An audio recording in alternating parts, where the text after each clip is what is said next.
This boy dropped out of 7th grade, spent decades failing, lost his father, wife, and even his children. And when he finally tried to start a business, over 1,000 restaurants rejected him. Most people would have quit, but no Colonel Sanders. At nearly 65 years of age, after a lifetime of struggle, he built one of the biggest fast food empires of all time, KFC. His story is full of failure, heartbreak, and straight up insanity, but it's also one of the most inspiring business stories ever told. This is the insane true story of Colonel Sanders and KFC.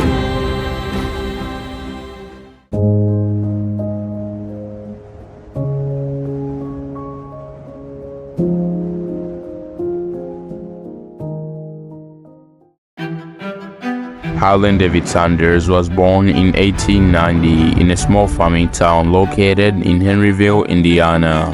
As the oldest of 3 siblings, his father was a mild-mannered farmer who worked odd jobs. On the other side, his mother was a homemaker, so it's safe to say the family relied on the father. But this all was about to change, as tragedy struck Harley and Harlan's father passed away in 1895. Which left the family in financial trouble, pushing Harlan to be caregiver for his siblings while his mother worked long hours to support the family. During this period, Harlan learned how to cook, preparing simple meals like bread, vegetables, and meat for his little brother and sister, which planted the seeds for his culinary skills, though he could have never imagined what role this would play in his life. Because of the responsibilities at home, Harlan's schooling suffered. He often skipped classes to help back at home, and by 7th grade, he dropped out entirely.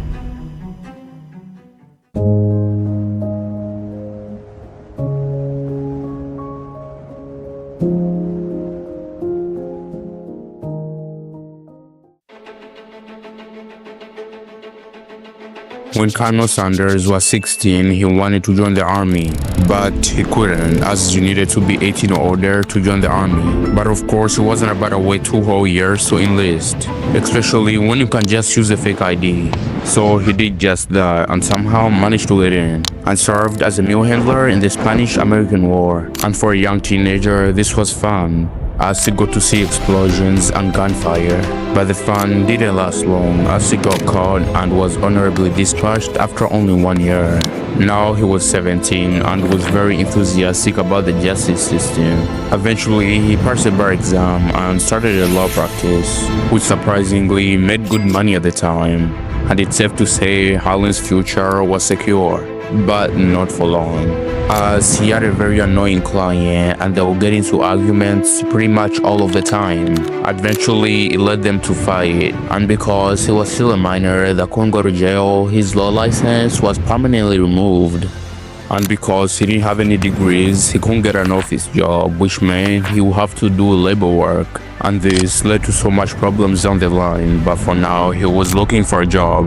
So he started working various jobs for a living, including roles as a railroad worker and an insurance salesman, but nothing seemed to stick. But eventually, he fell in love and married Josephine King in 1908. Colonel Sanders was now 18 years old and felt like he had his whole life ahead of him.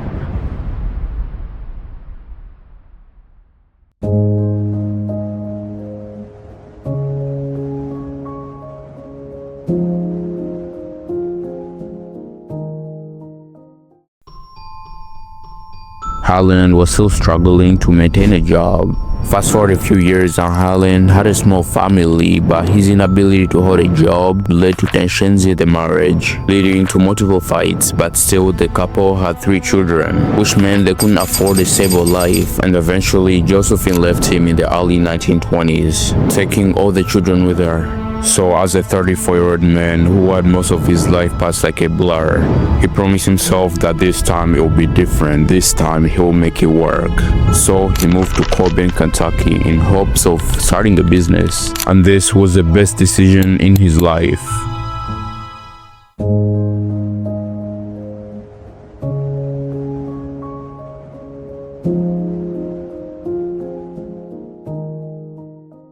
With the idea of a business in mind, he actually needed to figure out what business it's gonna be. After thinking for hours, he decided to open up a food stand, figuring he's easily gonna stand out as he had been cooking since the age of 6. And there was an opportunity here because Corbin was known for his tourists, so the market cap was huge. So he started a service station where he would sell simple meals to travelers, selling meals like fried chicken, mashed potatoes, biscuits, and gravy. And with his culinary skills, he started to stand out. And soon he was making a ton of money. People were traveling all over the world just to try his food. He even started gaining a reputation for the best food in town, which of course meant even more money.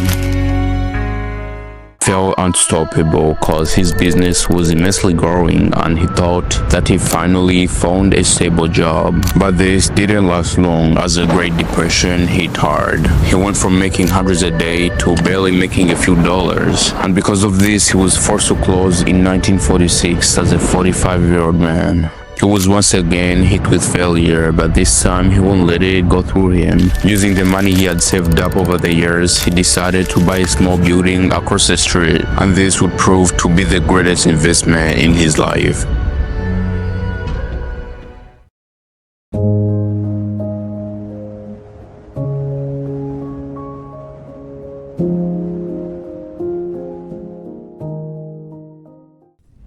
Sanders continued to cook, but this time he was focused on franchising his famous fried chicken, even naming the restaurant Kentucky Fried Chicken.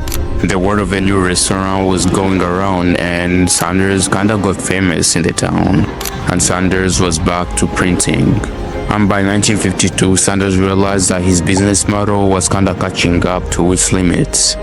After all, he could only serve so much customers in Corbin, Kentucky. And because of that, he turned his attention to franchising. So at 62 years old with little more than $100 social security check, Sanders began to pitch his chicken recipe to restaurant owners around the country. His idea was simple. He saw the right to use his recipe and brand for a cut of the profits. So he got in his old rusty car and started driving thousands of miles to meet potential franchisees, sometimes facing rejection after rejection. He was turned down more than 1,000 times, until finally he struck a deal with Pete Harmon, a restaurant owner in Salt Lake City, Utah in 1952. Harmon agreed to use his recipe and name his restaurant Kentucky Fried Chicken. And this was the fortune he needed because soon after, things were about to get crazy.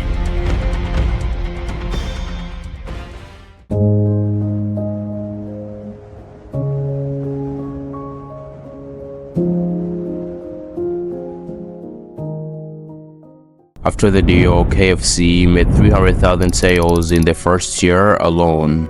And of course, Harmon's success with the franchise proved there was a ton of money here. And soon after, even the restaurant owners that had said no were desperately signing to get their hands on his recipe. But as KFC grew, Sanders was finding it a challenge to manage the business. He had to oversee quality control while making sure every single chicken is cooked properly in every new location, all on his own. So it's safe to say this was a lot of work for one man, especially an old one. So when the offer came, he didn't hesitate but sold majority of the company for roughly $18 million in today's time. Of course, keeping enough stock to remain a major figure in the company. So for the remainder of his life, he went around promoting the company, even somehow managing to become Japanese Santa Claus, later dying at 90 years old in 1980.